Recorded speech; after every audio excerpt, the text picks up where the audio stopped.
we're going to talk about finding the common denominator.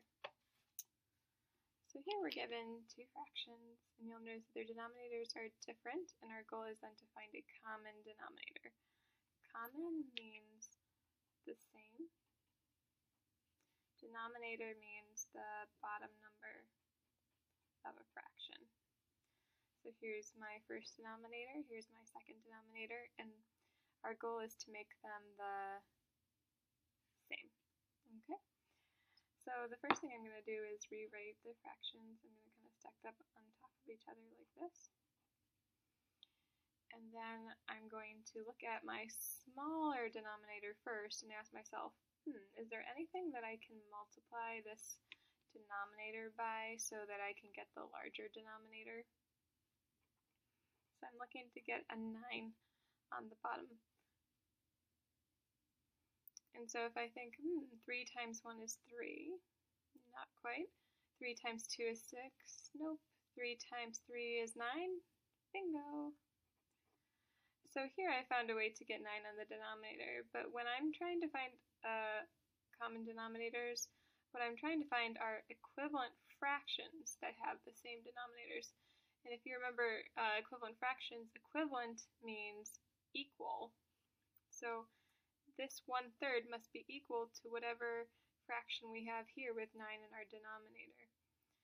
So in order to get an equivalent fraction, you have to multiply that first fraction by a number that's equal to 1. So what fraction with 3 in the denominator is equal to 1? Well, it is 3 over 3, because 3 divided by 3 is equal to 1.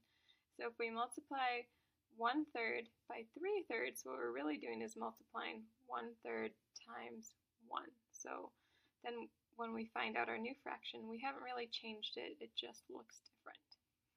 So 3 times 3 is 9, and 1 times 3 is 3.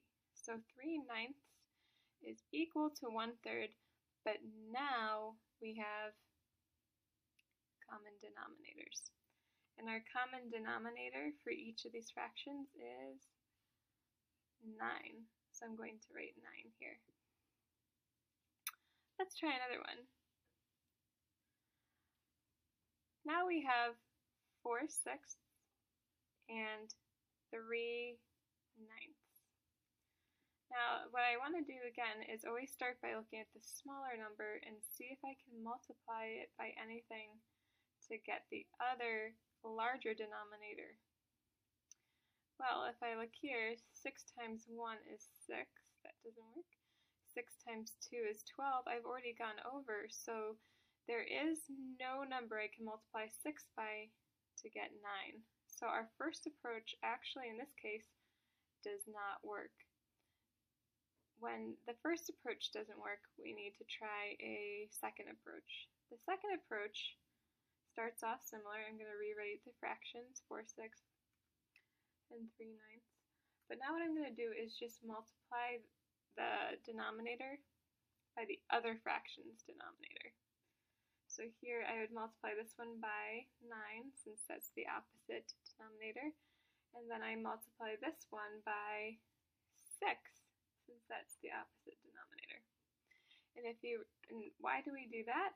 Because I know if I multiply by the opposite denominator, I'm definitely going to get the same denominator at the end. Because if I do 6 times 9 here, the opposite is 9 times 6. But 6 times 9 is the same thing as 9 times 6. So I'm guaranteed to get the same denominator.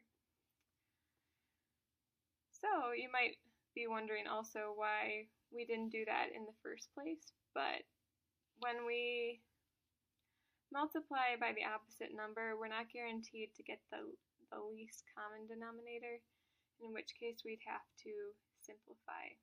So oftentimes it's to our advantage to find the least common denominator, so I want to make sure that you know how to do that as well. But you could also use this approach for the first problem. So back to our original program. So here we had multiplied by the opposite denominators. Now if you remember from the other problem, you have to multiply by a number that's equal to 1. So, what's a number that's equal to 1 that has 9 in the denominator? Well, it's 9 over 9. And then what's the number that you can multiply that's equal to 1 that has 6 in the denominator? Well, it's 6 over 6.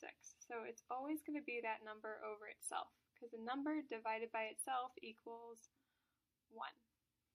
So now all we have to do is multiply across. So 4 times 9 is 36, and 6 times 9 is 54. And again, remember, when you're multiplying fractions, you just multiply straight across. 3 times 6 is 18, and 9 times 6 is 54.